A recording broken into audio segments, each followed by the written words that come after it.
seguramente el próximo año estaremos haciendo el tercero, y de aquí hasta que nos cansemos y luego le pongamos otras características y lo hagamos más adecuado a los tiempos en que estaremos viviendo.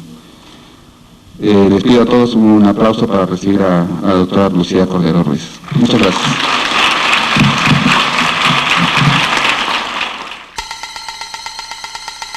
El día de hoy quiero también agradecer a mis amigos, mis colegas que han aceptado compartir conmigo este evento para dejar un granito de arena en la mente, en el corazón de todos ustedes y poder salir este día enriquecidos con esta concepción de que todos podemos estar sanos y transmitir todo esto a los que nos rodean, sobre todo a los niños. El mayor compromiso son los niños que tienen todo el derecho de vivir en un mundo pleno y de salud. Yo estoy segura que todos y cada uno de los... El doctor Padilla es ingeniero bioquímico con especialidad en alimentos, doctor en ciencias de la salud y en medicina natural en Minnesota y en Inglaterra.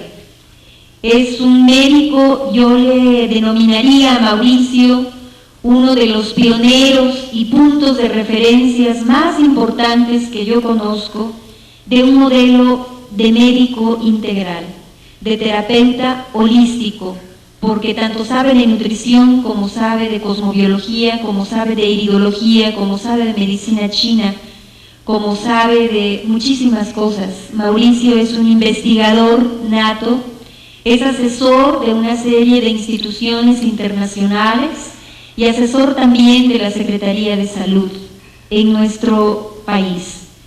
Es certificado en terapia neuromuscular y bueno, podría decir muchísimas cosas más de Mauricio, pero sus palabras van a hablar más de él que lo que yo pueda decir. Le doy la bienvenida cordial a Mauricio para que haga el favor de abrir este evento.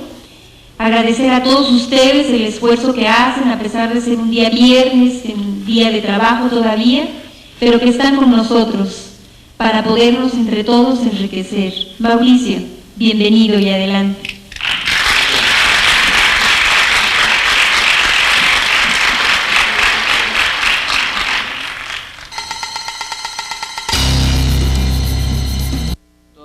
Jensen decía, la salud no es todo, pero sin una buena salud todo lo demás no sería nada.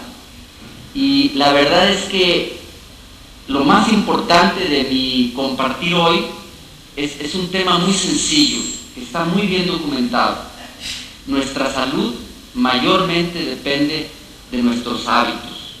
Antes esto era un concepto netamente filosófico, hoy con los estudios que ha habido, y eso es lo más importante tal vez que quiero compartir hoy, que ustedes sepan los estudios que se han hecho para comprobar contundentemente que cambios sencillos en nuestra manera de comer, de respirar, de pensar, de movernos y de dormir pueden tener un impacto enorme en nuestra vitalidad, en nuestra longevidad, mucho mayor de lo que antes pensábamos. Tal vez lo más importante de este esquema, que yo le he llamado la esfera de la salud hoy, que empezó como un diamante, es esto, es la síntesis entre dos cosas, que es como la ciencia. Esto salió en 1992, una portada de una revista muy conocida, que algunos le han llamado la revista del Aquarius. La revista del Aquarius es el Time. ¿Por qué la revista del Aquarius? Porque es una revista que informa lo real que está pasando en el planeta. Es el pulso de la conciencia planetaria. ¿Es gringa la revista? Pues sí es gringa, pero es una revista que tiene noticias internacionales interesantes. Dice qué es lo que nos dice la ciencia acerca de Dios. Tal vez hace 30 años esto fuera como una pregunta rara. Ahorita no, la ciencia sí está pensando en esto y se está acercando a Dios. Algo que el doctor de la Ferrier decía, que en esta nueva época la clave era poner más ciencia en la religión y más religión en la ciencia. La gran cuadratura es el vínculo entre esa disociación que es el futuro y el pasado. Inmediatamente cuando nacemos empezamos a formar nuestra conciencia de lo que está allá, que son ustedes, y lo que está aquí, que soy yo, y se ve que hay una aparente disociación que no existe en el mundo lo esencial, pero en el mundo de la presencia existe esa aparente disociación. Y existe también un futuro posible, y existe un pasado etérico de donde nosotros venimos que se nos escapa, pero que nos influye y nos penetra a través de las intenciones de nuestros padres. Nosotros heredamos mayormente lo que denominamos tendencias hereditarias, vulnerabilidades. Entonces cada uno de estos vínculos tiene su nombre. El vínculo entre la herencia y la nutrición, aquí del lado derecho, se llama el vínculo genetotrófico. Un doctor, Roger Williams, en la Universidad de Texas, ya murió hace unos años, fue el que ahondó en ese tema del vínculo de los genes y la nutrición. Cómo los genes que nosotros heredamos no necesariamente se manifiestan, necesita colaborar la nutrición, la psiquis y el ejercicio para que haya excesos, carencias o disfunciones en esas otras áreas, para que se pueda manifestar una vulnerabilidad hereditaria. Y esto es la participación en porcentaje de muertes por cáncer total con los diferentes factores. No se ve muy bien, no creo que alcancen a leer, pero la raya más grande que está abajo, esa barra negra, la más grande, es el 35%, está representada por la dieta. Son datos netamente ortodoxos del Instituto Nacional del Cáncer. La segunda, con el 30%, la tiene el tabaco. Si la sumamos ya son el 65%. Si le sumamos otro 10% como causa de cáncer, como infección,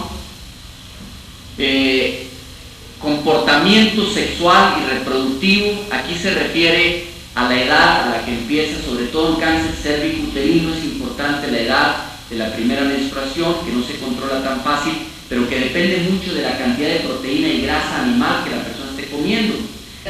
El Instituto Nacional del Cáncer dice que en el 90% son datos conservadores.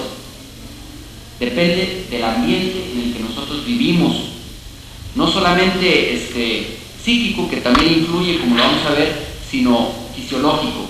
Morimoto llamó estilo de vida, él fue el primer individuo que yo vi en estudio contundentemente probado que la conducta, lo que él llama el estilo de vida, influye en la esencia de una célula. ¿Cuál es la esencia de una célula? Los genes. La esencia física de una célula son los genes. Después de ahí ya empieza el mundo electromagnético.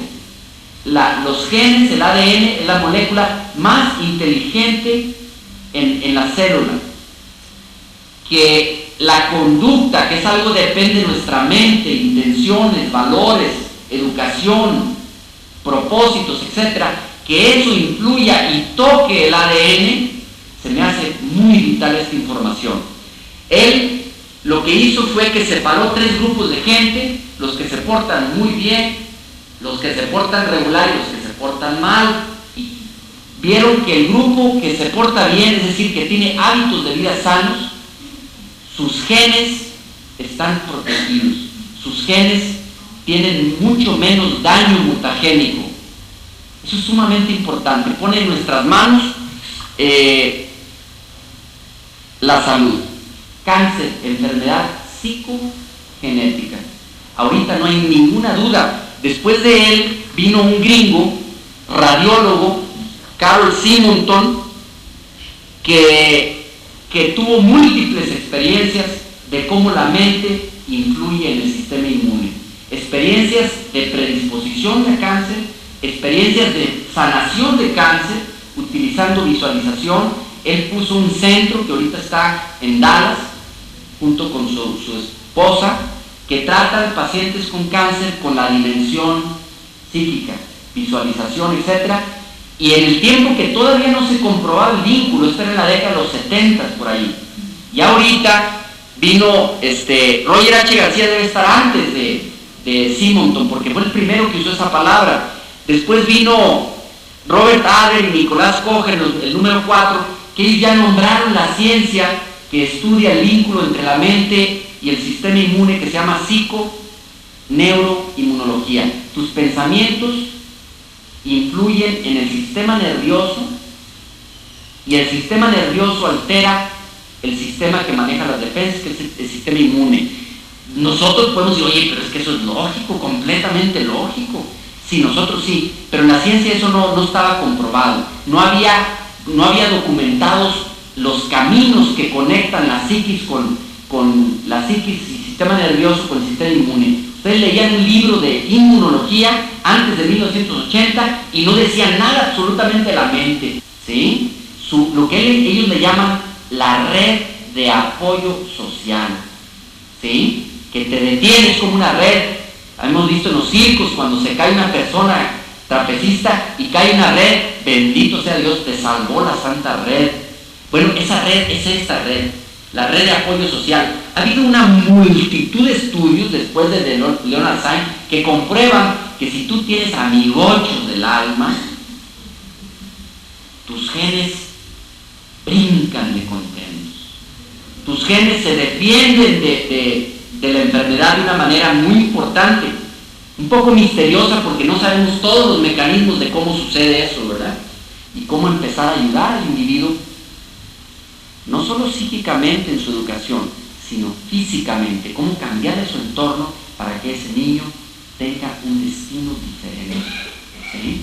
Porque los genes, si tú no manipulas esto, los genes mandan y sigue el camino de la menor resistencia del cuerpo, ¿sí? Y la nutrición altera la psiquis, se llama vínculo psicodietético, de acuerdo a lo que está comiendo el individuo. Si tú no alteras eso y el individuo está en la presencia de estas vulnerabilidades, se va canteando para un lado, como el agua toma el camino de la menor resistencia. Y tú, conociendo esto, el conocimiento es poder, lo puedes alterar. Les agradezco esta oportunidad para compartir estas ideas y espero que les sean de utilidad. Muchas gracias.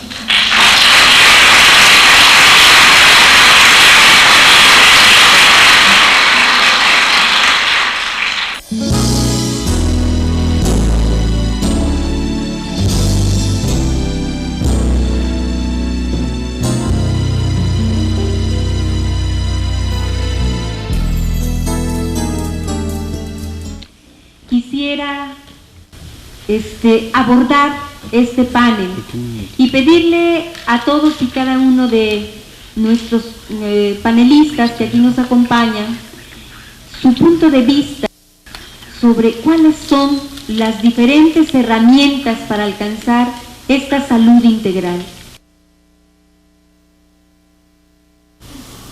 Así que esta coincidencia histórica de que las crisis de las sociedades hacen emerger con esta gran fuerza estas prácticas alternativas, pues se hace inmediatamente la pregunta, bueno, ¿a qué obedece este fenómeno? Creo que la explicación se encuentra en este hecho. La práctica médica dominante en cada periodo es una consecuencia lógica de la propia estructura que la sociedad quiere en esta forma y modo de producción. Y por lo tanto es muy congruente con su propia estructura. En el caso de las sociedades actuales, denominadas capitalistas, la práctica médica responde a esto. Y podemos decir que la propia sociedad, como decía el compañero muy bien, crea estilos y formas de vida y de convivencia social, que son precisamente las que enferman. En consecuencia, la propia sociedad tiene que dar una respuesta a este fenómeno. Y la respuesta actual es muy clara. La medicina surge como una medicina eminentemente curativa. Es una congruencia clara, la sociedad enferma, la implementación de los servicios médicos intenta curarlo. De tal forma que no se cuestiona la propia esencia de la sociedad que la está enfermando. Valida, de alguna manera, la son sus márgenes, es muy claro. Comentaba así en corto con Mauricio y él me decía, bueno, en la actualidad el denominador prevencional es cada vez más relevante, y pues yo le decía que esto no es nada nuevo. La prevención siempre se ha planteado como una práctica mucho más eficaz que la propia curación, ¿sí? Y aunque está conocido, la congruencia no será. Evidentemente, la relación entre práctica médica y formas de organización social van completamente de la mano. Creo que la transformación de la práctica médica pasa por necesidad de una transformación de la misma sociedad. Claro, es más fácil incidir ante un fenómeno individual que planteárselo en términos sociales, pero creo que ahí está la posibilidad de una mayor transformación. Y además recomendar a las instituciones formadoras y aplicativas de salud que consideren estas prácticas para entenderlas y, en su caso, aplicarlas. Creo que es una base extraordinaria, ¿no? Y no fue fácil. Las disciplinas son menores. Bueno, pues en esta lucha estamos, esa es la contribución que podemos hacer. Claro, es un tema, además de apasionante, muy amplio, ¿no? Hay muchos puntos sobre los cuales podríamos hablar horas, porque han sido muchos años de lucha y muchos años de reflexión. Gracias.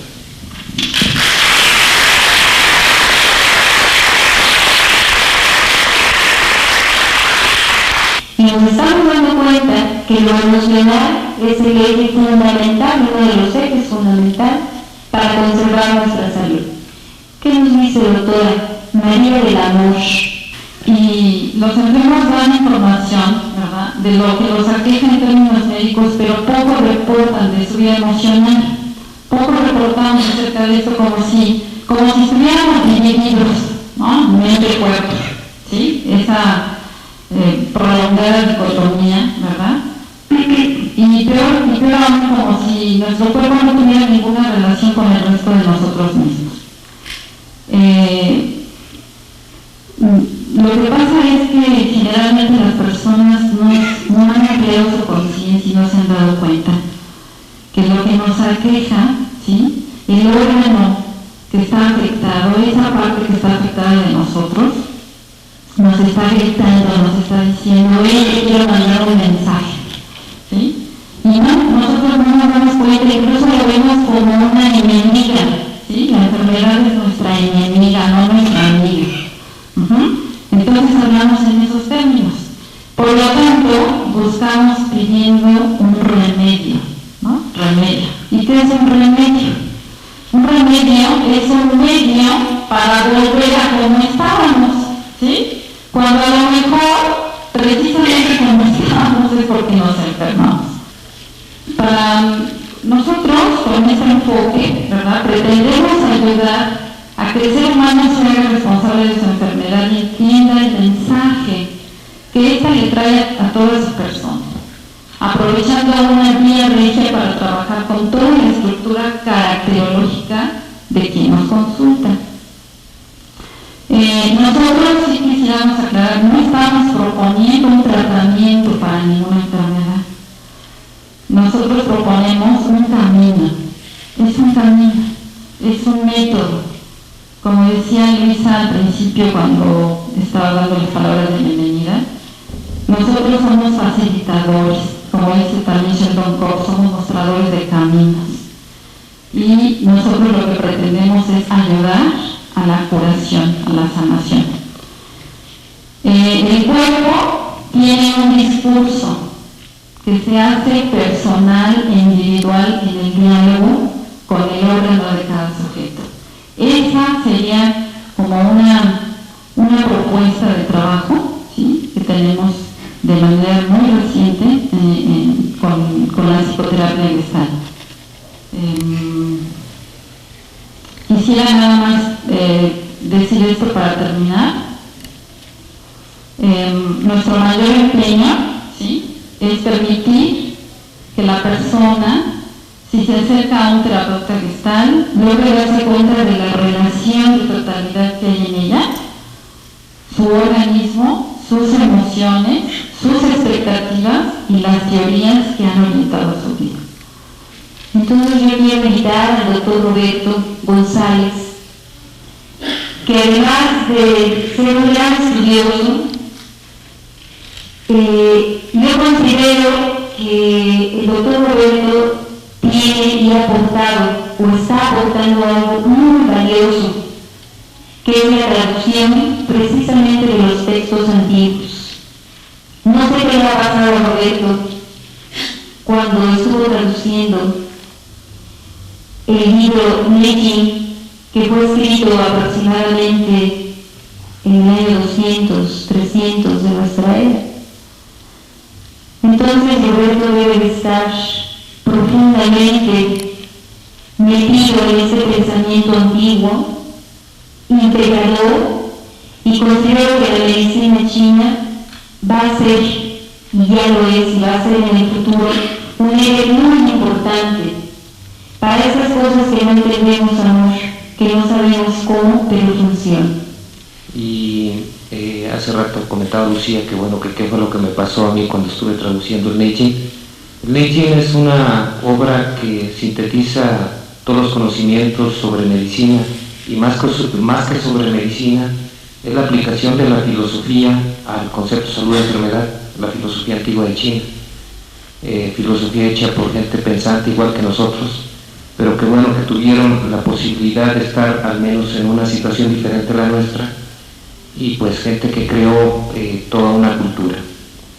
Y bueno, el planteamiento de María Amor de la relación que tiene entre el exterior con el exterior de platicar, es una cosa que también a mí me sorprendió. Y de pronto digo, ¿por qué cuando yo pongo una hoja cerca de ese órgano, de pronto el cuerpo tiene más conciencia sobre ese órgano? Es una cosa muy parecida, es como mandarle un estímulo. María del Amor, con su técnica y otras más que hay, tratan de establecer esa comunicación, una comunicación interna. Y efectivamente el cuerpo, bueno, no efectivamente, así lo plantea la medicina china, todo lo que está en el interior se ve reflejado en el exterior, y a través del exterior vamos a trabajar en el interior. Eso es un planteamiento que se plantea, bueno, que se origina desde la teoría de Yin-Yang, y trabajar Yin-Yang, una cosa tan sencilla, tiene tanta aplicación en todos los campos de manera impresionante. Hace rato le comentaba también a Lucía de una frase que aparece en este libro y que es prestada de otros. Decía Yin neutro, Yin equilibrado, Yang contenido, Yang oculto. Entonces de pronto le podemos cambiar muchas esas palabras y decía inconsciente, contenido, consciente, equilibrado, o inconsciente, neutro, consciente, equilibrado, o escondido, manejado, que nos permita mantener relaciones armónicas con el resto. El problema es cuando se altera el inconsciente, que es resultado de alteraciones de las emociones, de falta de comunicación. Ahora vamos a ponerle Yin y le vamos a cambiar mujer. Mujer equilibrada, hombre contenido, escondido, hombre atrapado. Hace rato decía Mauricio, la mujer, la enfermera, pues claro, si la enfermera pues no se puede hacer nada, si la base femenina no se puede hacer nada. Pues nada más fíjense ahorita, ¿cuántos hombres estamos aquí y cuántas mujeres? Pues la base del cambio son ustedes. ¿Cómo podemos alejarnos de lo que está pasando en la naturaleza? Yo no puedo entender la medicina china si no es entenderlo también a través del entorno. Otra situación, en el Neijing, en uno de los últimos capítulos dice, hay ocasiones en que tú no puedes encontrar la enfermedad causada por agentes patógenos externos o resultado de alguna alteración interna. ¿Qué tal si le quitaron el puesto?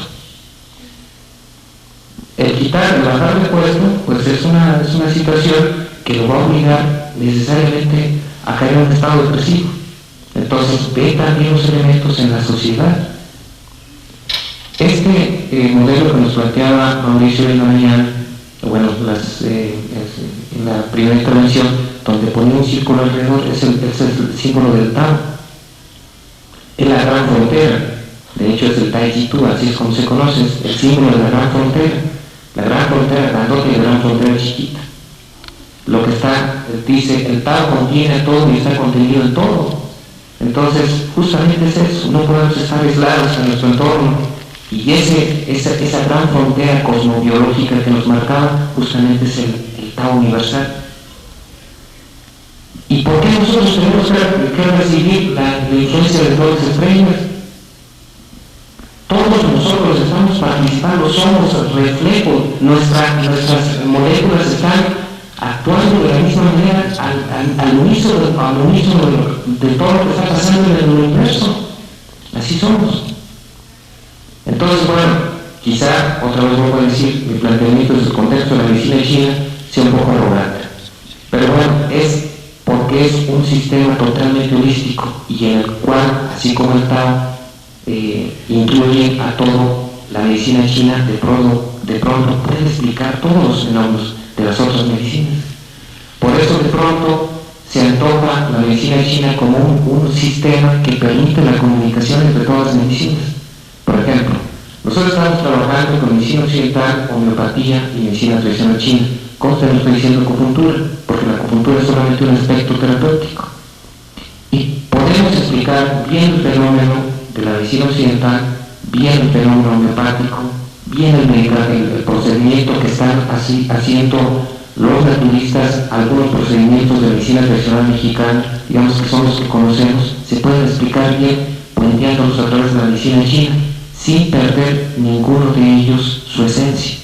Ya hace apenas unos 50 años, la ciencia empezó a descubrir que cada órgano se relaciona con una emoción. Empezó a descubrir que el pulmón secretaba una hormona que estimulaba la producción de diuresis en el riñón. Y los chinos lo dijeron hace muchos años, y solo tiene más de 50 años, y me acordé de mi maestro Juan, y dije, tiene toda la razón. Hace 20 años que conocí a Mauricio, nos pegábamos un poquito, y Mauricio me decía, es que yo no puedo entender cómo tú con una aguja puedes mejorar algún proceso que está teniendo el organismo debido a una carencia nutricional. Si yo no le meto el nutriente, no va a mejorar, y tú me dices que con una aguja puedes alterar el sistema y no sé qué cosa pasar y mejorar. Ahora, hace unos meses le pregunté a Mauricio, ¿qué opinas ahora de esto? Me dijo, estoy totalmente de acuerdo ahora con los chinos. Mauricio, ¿qué nos dices? ¿Tenía razón el profesor Juan o la ciencia ya se está acercando a poder demostrar todos estos conocimientos milenarios y profundos? ¿Qué está sucediendo, Mauricio? Yo creo que la ciencia ahorita, estoy totalmente de acuerdo, que la ciencia es una herramienta en proceso y que no tiene los parámetros, no tiene ni el equipo ni las herramientas para medir los planteamientos que hace una medicina como la medicina tradicional china, que tiene concepciones netamente cósmicas. Estamos hablando de cosas que apenas hace 20 o 30 años la física empieza a hablar de cosas que los sabios antiguos nos hablaban. Lo que pasa es que estoy de acuerdo, hay que vivir con la dicotomía, ¿sí? Pero es como el que dice, bueno, ¿quién es mejor, el hombre o la mujer? Pues hay diversas opiniones. Yo creo que la mayoría de los aquí presentes estamos de acuerdo en que se requieren los dos y que los dos son importantes, pues, y que tenemos que vivir con esa dicotomía. La ciencia definitivamente no está a la altura de poder valorar los planteamientos fundamentales de la medicina tradicional china, y creo yo que está lejos de ello. Sin embargo, la ciencia sí ha aportado datos que son muy interesantes de comprobación sobre los efectos. No podemos todavía medir la diferencia entre un fluido que está cargado con energía de agua o de aire. No podemos medir eso. Sin embargo, sí podemos medir el efecto de un protocolo, de un tratamiento de acupuntura para una pancreatitis. Yo veo la ciencia simplemente como un lenguaje. Es un lenguaje que lo que toca la ciencia facilita que se disperse, porque estamos viviendo una era en que se confía en la ciencia, a veces demasiado y en detrimento de lo que es esencial y lo que es real. Y lo van a seguir haciendo de manera muy sana mientras no sobreestimemos a la ciencia. La ciencia no nos va a poder dar guías a la conciencia. La ciencia es una herramienta que la conciencia debe usar, y la conciencia la da la sabiduría, y la sabiduría no la da la experiencia antigua, los ancianos. Con esas dos cosas creo que todos nosotros podemos utilizar adecuadamente los conocimientos que vienen de esos dos ámbitos. Yo le pediría a Siegfried que nos hablara de la importancia de vivir todo este conocimiento y qué está pasando también en el mundo en relación a experiencias similares. Simplemente aquí en esta mesa, lo que se ha vertido de esta mañana, pues está expresando una comprensión común, no solamente puntos de vista, sino los puntos de vista integrados en una comprensión.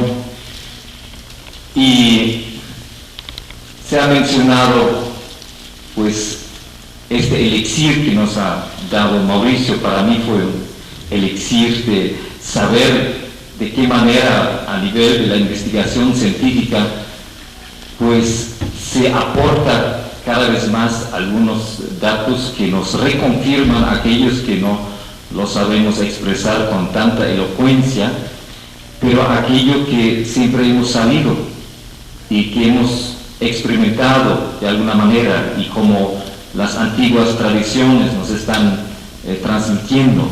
Entonces es maravilloso que también a nivel de la ciencia se está confirmando esta relación mente-cuerpo y los neuropéptidos y tantos elementos bioquímicos que operan con cada pensamiento y con cada emoción, explicándonos cada vez más cómo sucede realmente el proceso en el cuerpo humano, que para mí solamente es la última estación de esta jerarquía, como de alguna manera nos ha explicado Mauricio con su esquema, en donde emociones dominan al cuerpo, en donde la mente domina las emociones, en donde el espíritu domina a la mente.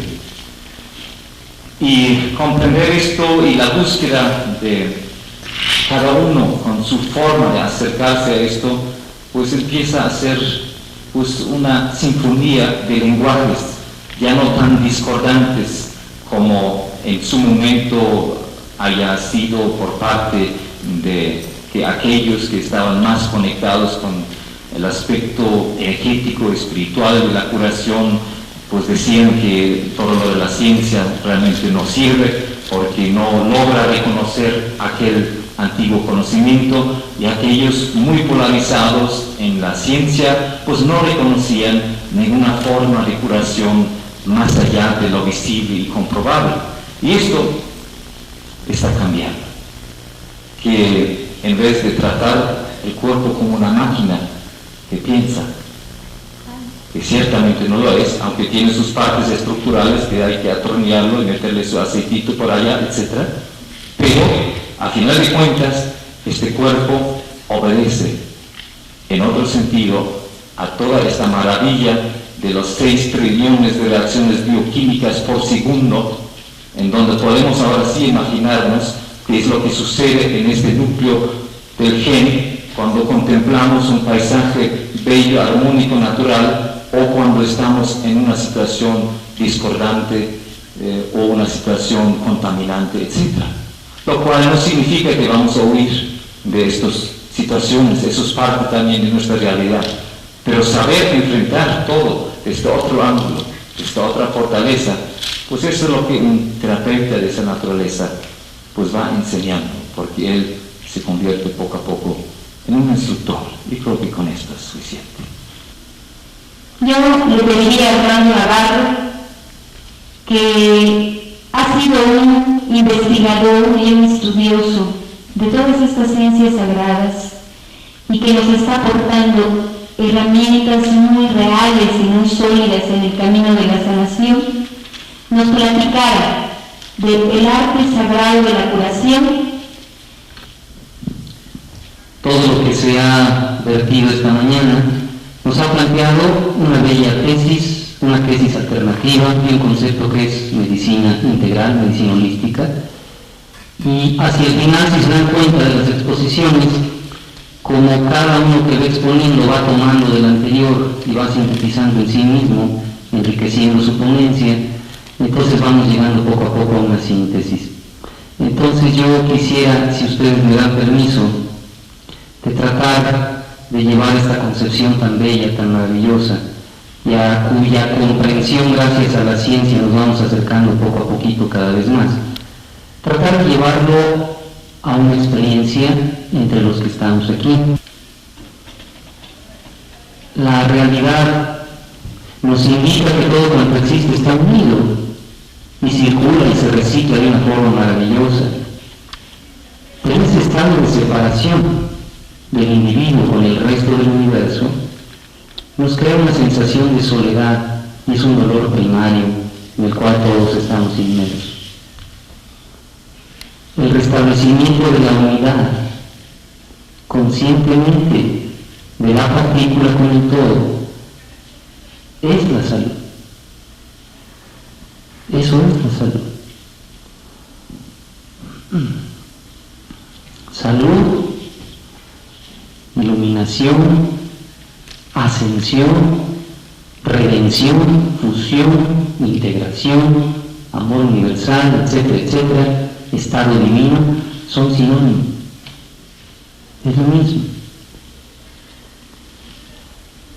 Esa es la concepción, punto de partida de todas las culturas que en su evolución y desarrollo alcanzaron altos niveles de sabiduría. Cuando Buda se ilumina, dice, ya encontré cómo liberar al ser humano. ¿Sí? Ya me liberé yo. Ahora sí ya sé por dónde. Entonces dice, la única causa, planteamiento es tremendo, ¿no? La única causa del dolor, del sufrimiento, de la enfermedad y de la muerte del ser humano es la ignorancia. Entonces un discípulo le pregunta, bueno, y entonces si la ignorancia es la única causa, pues entonces la sabiduría es el remedio. ¿Pero qué es la sabiduría?, le pregunta el discípulo a Buda. ¿Saberlo todo acerca de todo? No, eso es saber, eso no es sabiduría. Lo único que hay que saber, dice Buda, lo único que hay que saber, la única ignorancia que hay que trascender, es que no sabemos lo que somos. El que sabe lo que es, trasciende enfermedad, envejecimiento, muerte, enfermedad. Porque lo que somos en esencia es luz pura, es un ser puro, que se expresa y se experimenta a través de la materia. Pero nuestra identidad con la materia ha crecido a tal grado que nos hemos olvidado de la esencia. Conducir al paciente del exterior, de la forma en la cual vive, como conciencia, hacia lo más profundo de su ser. Eso tiene como resultado un cambio de estado. Cuando el ser se vuelve consciente de sí, se enciende, se despierta, se ilumina, y a partir de ahí comienza el proceso de transformación, es decir, el ser comienza a cambiar, a transformar su propia forma de ser, su forma de expresión.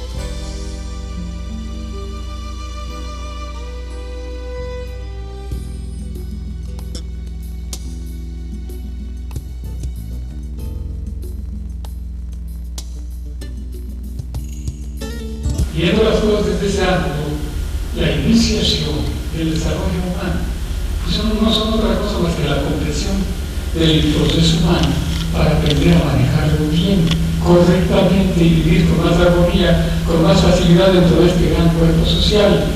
Y para eso necesitamos simplemente observarnos lo humano a nivel material, sensorial. ¿Qué es lo humano a nivel material y sensorial? Un constante proceso de recreación. No tenemos que comer más o menos todos los días. Por ahí debemos comenzar. Ahora algunos espiritualistas se escandalizan cuando les hablamos de que lo primero es aprender a alimentarse correctamente. Eso es materialismo. Esas son las tripas, es la carne. Sí, pero por aquí no hemos visto espíritus sin carne, ni carne sin espíritus. Entonces resulta que lo primero que tenemos que hacer para el desarrollo humano es alimentar correctamente nuestra estructura física, material, para que pueda funcionar bien. Por ahí tenemos que comenzar y dejarnos de fantasías. Alimentarnos correctamente como. Naturalmente que hay muchas investigaciones y debemos tomarlas en cuenta, mucha ciencia, mucha conciencia sobre la alimentación, pero andamos flacos o gordos o desnutridos y gordos además, y cosas de ese tipo, y tenemos una serie de problemas de alimentación, no solamente por la capacidad, la falta de capacidad para producir, sino porque nos hemos olvidado de lo elemental, preguntarle a nuestro cuerpo qué le hace falta. Hace falta una educación para la vida. El desarrollo humano lo que nos debe dar en primer lugar es educación para la vida. Y esa educación para la vida comienza con una educación sobre nosotros mismos, para que nuestra conciencia le pregunte a nuestro cuerpo y a nuestro ser qué es lo que le hace falta. Y no simplemente pues comer lo que se pueda y de acuerdo a las costumbres o a las modas y cosas de ese tipo, sino saber cuáles son los elementos químicos que nos hacen falta para esta obra de construcción y de reconstrucción constante que es nuestro cuerpo, que es el que nos da la conciencia sensorial y la base de todo el desarrollo humano. Y luego al mismo tiempo necesitamos aprender a manejar bien nuestro cuerpo, a mantenerlo limpio, bien alimentado, y después de eso necesitamos aprender a respirar. Qué cosa tan infantil, aprender a respirar. Necesitamos aprender a respirar para poder administrar bien las energías. Y en este asunto las energías nos van mucho, porque ¿qué cosa es la vida, la manifestación de la vida, sino movimiento? ¿Y qué es el movimiento si no es energía? Toda la vitalidad es vida, y toda la vida está interrelacionada, y por lo menos para nosotros debemos entender que el centro de toda esta vida en esta dimensión es nuestro sol, no porque sea el único sol posible, sino porque en esta dimensión es el centro, y que de acuerdo al orden natural que se refleja en cada uno de nosotros como microuniversos, cada uno de nosotros tiene su propio centro, y que su centro, el centro de cada uno de nosotros, se encuentra en el plexo sacro, o sea, en el área que los hindúes llaman de Kundalini, que los occidentales llaman de élan vital, y otros más llaman de cualquier otro nombre, pero a fin de cuentas es lo que los indígenas de América llamaban el sol terrestre, o sea, la contraparte del sol celeste, porque el sol celeste es lo que está manteniendo, alimentando toda esta vida, pero la forma más condensada de esa vida está en el plexo sacro, y es ahí donde tenemos que ponerla en actividad para que impulse nuestra propia conciencia, que es el centro, nuestro centro, lo vaya impulsando a niveles de manifestación cada vez más elevados. Ese es todo nuestro problema de desarrollo humano consciente. Darnos cuenta que tenemos un centro, que nuestro individuo tiene centro, que tiene diversidad por la cantidad enorme de seres vivientes que son sus células, pero que tiene un eje, un centro de su propio ser, y ese ser necesita un impulsor, y ese impulsor es la energía. Y la energía tiene que ser transmutada para que impulse el centro, que es la conciencia, hacia niveles de acción muchísimo más elevados.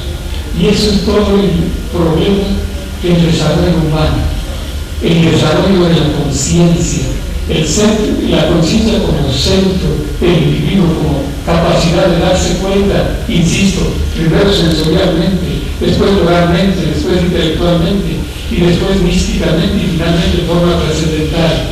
O sea, transpersonalidad. Pero todo es un problema de la conciencia. Y la conciencia no es más que el conjunto de experiencias que están en el alma, y ese centro de conciencia tiene que ser elevado a través de un impulsor que es la propia vida.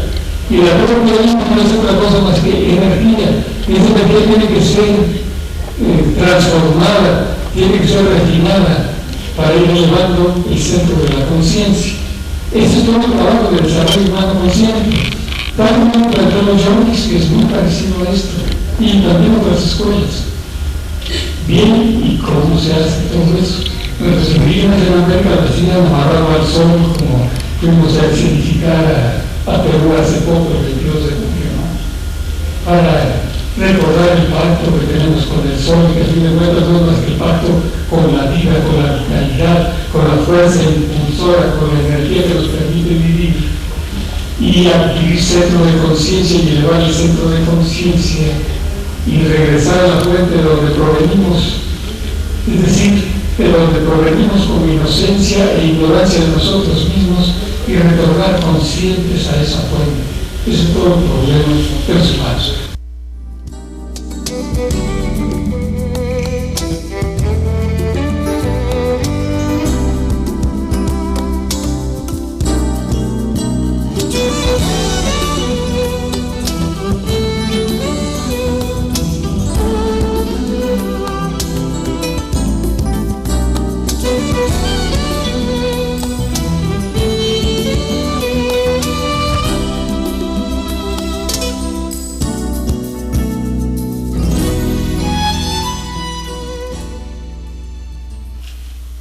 ¿Eso qué quiere decir para uno de ustedes que está sentado ahí y me está escuchando? Y dice, bueno, pinche rollo, ¿y a dónde va ese rollo? Y yo le digo, escúchame amiguito, ese rollo va dirigido a que si tú no haces algo, ese ego te va a ¿qué? A destruir. A destruirlo, sí. ¿No estás un poco dramático? ¿No? Te va a destruir. Y ustedes y yo estamos rodeados de personas que están controlados por su ego, que se ha enfermado, que en un principio era positivo y luego se enfermó. Y al enfermarse, empieza a desarrollar estrategias solamente para sobrevivir y no en beneficio de usted como persona. Miren, no hay opción. Seguramente algunos de los que me están viendo con cara de que, ay Dios mío, qué rollo, y en la mañana, ¿no? Yo le voy a decir, usted está siendo ¿qué? Aconsejado por su ego negativo. ¿Qué va a decir? Eso será para los demás, Bruce. Yo hago yoga. Yo soy jefe 1. Yo tomo terapia. Yo voy a cursos. Yo me leí un pinche libro, Bruce, yo me leí ese libro que traes tú. Yo ya traté y trabajé con mi ego negativo. Les voy a dar otro tip, otra pista de cuando usted está funcionando bajo el ego negativo.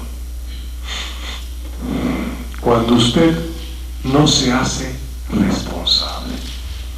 Esa palabra responsable la asociamos con deberes y obligaciones que nos mortifican desde que somos chiquitos. Aquí la vamos a manejar en otro sentido. Responsabilidad tiene que ver con la capacidad que ustedes y yo tenemos para responder a las situaciones de la vida. Responsabilidad, capacidad de respuesta. ¿Cómo que yo no me hago responsable, Juan Luis? Yo te voy a decir cómo no te haces responsable. Vas a la escuelita, sacas un 10 y tú me dices, me saqué un 10, Bruce, en matemáticas. Te truenan en sociología y dices, el maestro me tronó. No les ha pasado. La víctima. El mecánico me transó. Telmex me transó. Los demás me hacen cosas y yo soy un pobre hombre, una pobre mujer bueno, que sufre por los demás. Tango, violines, víctima. Cuando usted es la víctima, no tenga duda de que su ego negativo está ¿qué? Dominando su conciencia.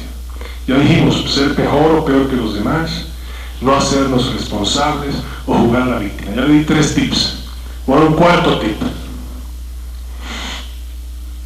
Cuando usted tiene la fantasía de que usted es mejor que los demás, también eso lo lleva a pensar que usted está demasiado ocupado para ocuparse de cosas triviales. Ejemplo, ¿cómo quieres que yo me lea un libro sobre mejoramiento personal cuando tengo que leer cosas para mi trabajo? Se siente usted demasiado ¿qué? Ocupado. Y está usted demasiado ocupado llevando y trayendo a los niños, yendo al súper, trabajando, preocupándose. Y está usted tan preocupado, y está usted tan ocupado preocupándose, que no tiene tiempo ¿para qué? Para hacer un trabajo personal. Bueno, yo al yoga, la verdad que yo quería ir todos los días, pero mira, en lo que llego a Tajín, en lo que me estaciono y en lo que no sé qué, pues estoy yendo primero 4 veces, luego 3, luego 2, luego 1 sola vez a la semana, y usted pretende hacer yoga. No se puede. Usted se pone a meditar o a orar todos los días, y hoy no tengo tiempo porque ya se me hizo tarde y tengo que irme al trabajo, y entonces usted va dejando que las cosas importantes por las cosas que lo ocupan. Y se está usted ocupando demasiado en leer el periódico, ver las noticias, y no trabaja con usted personalmente. Quinto, otro indicativo de que su ego negativo está en control de su personalidad. Esta es buenísima. La catástrofe.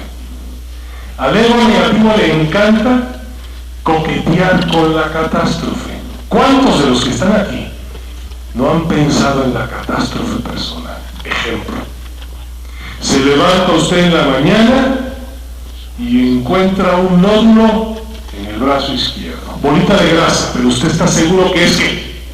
Cáncer, galopante, total y absoluto. ¿Qué vamos a hacer con esto ahora, Lucy? Muy sencillo. Una vez usted identifica que sí tiene un ego negativo, debe darse cuenta, esto es muy importante, compañeros, que usted no puede aniquilar o destruir a su ego negativo, porque es parte de quién. Y además, el ego negativo es energía, como es usted. Una bola de energía, no lo digo por agredir a nadie, ¿de acuerdo? Aunque usted esté delgado, es una bola de energía, ¿de acuerdo? Si usted es energía, no la puede destruir. En el universo no se puede destruir la energía. No se puede aniquilar la energía. Entonces, ¿qué hacemos con la energía, Lucy? Con la energía no queda opción, compañeros. Hay que elegantemente, sutilmente y suavemente liberar la energía negativa del ego negativo para poderlo desmantelar. Y una vez usted lo desmantele, lo tiene después que reconstruir. Tiene que volver a colocar en su lugar al ego positivo otra vez, al ayudante fabuloso y conveniente que necesitamos para seguir sobre la tierra y tener éxito en nuestras vidas. Y eso es el quehacer de la psicoterapia transpersonal, o el quehacer de las disciplinas transpersonales, como son ¿qué? La meditación, el yoga, el tai chi, la psicoterapia individual, la psicoterapia de grupo. Son estrategias de ayuda que hemos diseñado para poder identificar a nuestro ayudante que se enfermó, para poderlo enfrentar, desmantelar y en su lugar reconstruir un ayudante positivo, el ego positivo. Tienen que pedir ayuda. Pero ¿por qué es el paso más crítico, Lucy? ¿Qué les dije ahorita? Que tu ego negativo no te va a dejar que pedir ayuda. Además, no solamente es pedir ayuda a un terapeuta, eso no. Oye, lo que te voy a decir, no tienes que ir con un terapeuta. Es pedir ayuda a quién. a Dios, diosa de todo lo que es. Oye lo que te estoy diciendo, tú que andas en una búsqueda espiritual, tú que andas intentando ser mejor persona, necesitas pedirle ayuda a Dios, no hay de otra. Pero sí, yo no creo en Dios. Tu problema no es mío. Pero sí, oye, yo sí creo en Dios, no soy como Gastón, yo soy mejor que Gastón, yo sí creo en Dios. Pero ¿cómo voy a molestar a Dios con mis pinches problemitas? ¿Eso qué es? ¿Discurso de quién?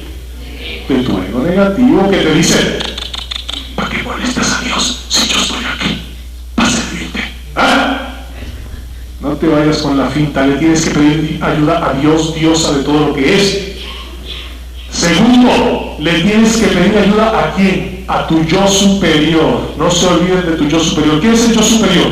Yo se los dije al principio y no me hicieron caso ni me atendieron. Les dije, el subconsciente maneja el mundo metafísico y el yo superior maneja ¿qué? Tu mundo espiritual. ¿Estamos de acuerdo? Todos tenemos un yo superior que está conectado con la luz, con la energía. Entonces tengo que pedir ayuda a Dios. Y luego tengo que pedir ayuda a mi yo superior. Y en tercer lugar, ¿a quién le pido ayuda, Lucy? Porque esto se necesita mucha ayuda. A tus dos guías. Ángel de la guarda, ese es uno. Algunos hasta tienen 3 guías porque tienen misiones importantes.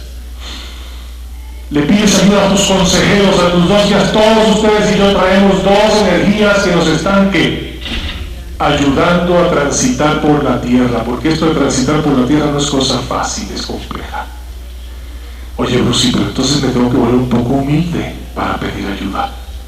Te tienes que volver sabio y darte cuenta que el que pide ayuda se engrandece y se ennoblece, nunca se empobrece. Si usted es capaz de decir, Dios, ayúdame por favor a manejar esta fuerza negativa que yo mismo desvirtué, que yo mismo enfermé, Dios, diosa de todo lo que es, te ayuda instantánea e inmediatamente. Nadie que pida ayuda le será negada. Nunca se me olviden de eso, por favor. Yo seguiría hablando porque así soy, de Narciso. Todavía no manejo bien mi ego negativo. Pero yo les doy ya cara de que, ya Bruce, por favor. A ver, pídanmelo. Muchas gracias. Muy bien.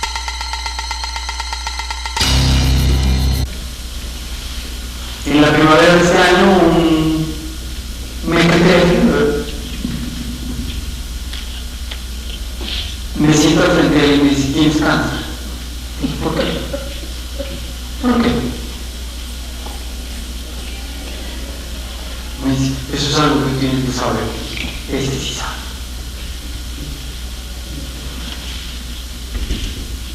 Ahora, si quieres tener otro criterio, ve a ver a fulano. En la tarde se va a ver. La primera pregunta me dice, ¿tiene usted 500 pesos? Si me va a secuestrar, pues a lo mejor no. Porque la intervención que vamos a hacer más o menos anda por el estilo. Dijo, pero él tiene un seguro de gastos médicos. Sí, pero yo no opero con esa compañía. Y yo solo opero en esto y con la compañía la otra.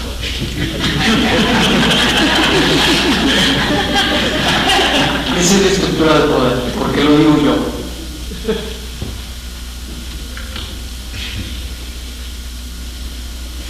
Avatares, todos saben lo que es un avatar. Un trascendido. Trascendido. Mi cáncer fue para encontrarme con un avatar, con un trascendido.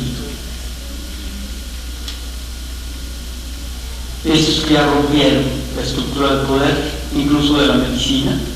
Ahora se necesitan 2.000 puestos, hondureños, nada mexicanos, para enfrentarte con un paciente y decirle, usted es mi paciente porque va a tener paciencia, no porque va a depender de mí. Y además, yo lo voy a curar. Yo me comprometo a curarlo, Jesús. Pero usted va a sanar.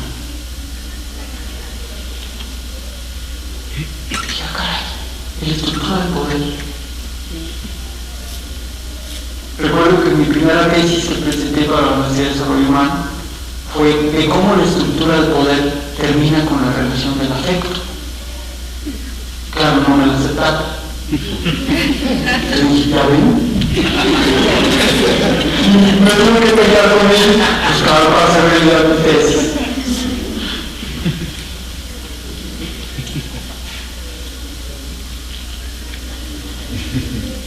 Al final o más bien a principios del otoño, mi cuerpo está perfectamente limpio.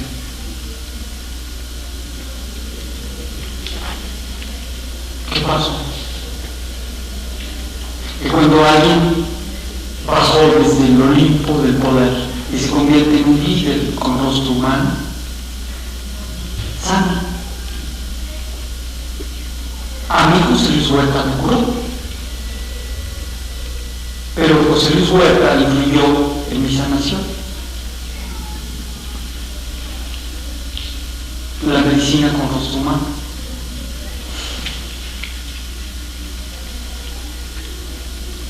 Y también conozco maestros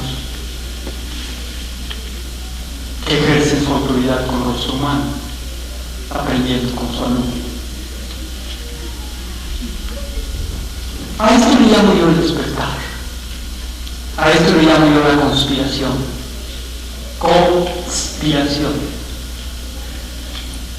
Cuando las ciencias del comportamiento humano, la psicología, la filosofía, la pedagogía, la sociología, el rostro humano de la economía, no la econometría,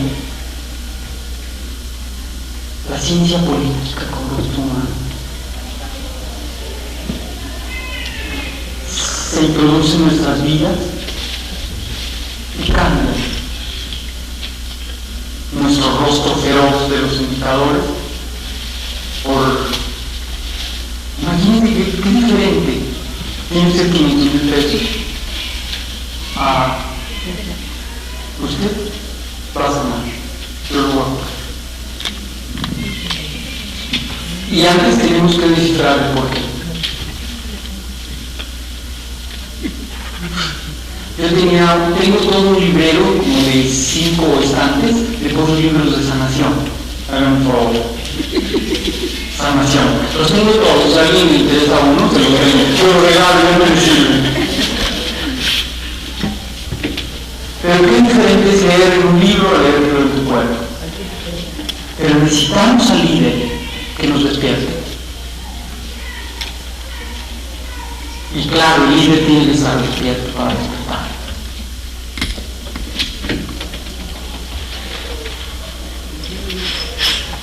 Una de las experiencias más hermosas que yo he vivido en este despertar del líder del siglo XXI son los equipos autogestivos. Mientras estemos solos, siempre la estructura de poder va a ser vertical, pero ya cuando hay dos, la estructura de poder se arrisca. El equipo autogestivo. Cuando el paciente y el médico hacen un equipo autogestivo, cuando el padre y el hijo hacen un equipo autogestivo, cuando el maestro y el alumno hacen un equipo autogestivo, cuando el sacerdote y el feligresano hacen un equipo autogestivo, cuando el jefe y el colaborador hacen un equipo autogestivo, desaparece el líder, ese chicharronero, ese mano de metal, y empieza a aparecer ya no solo el líder que sabe, porque han proliferado las escuelas para líderes directivos, el padre, bueno, hasta mi querida mamá que ya anda alborotada, o sea, cuando todos ya van de salida apenas entrando la UNAM, a formar líderes. Yo les propuse hace como 20 años un diplomado para formación de líderes. Formación de líderes para la conducción nacional. ¿Es usted del PRI? No, señor. No, pues perdón, estos los forma el PRI. Por eso. Sí. Y en mi caso no le tembló la mano un diplomado, o el Ibero, o el TEC, forma líderes. las chicas de Monterrey tienen con quien casarse, por supuesto. Bueno, cuando un líder adquiere el rostro humano, cuando, por supuesto, el poder jerárquico es importante, pero poder con P, no poder con J. Porque la gran tentación del ser humano es que apenas está en la estructura de poder, empieza a poner la manita así. Así. Entonces cambia automáticamente la P por la J. Me acuerdo Armando Sámano y yo haciendo la tesis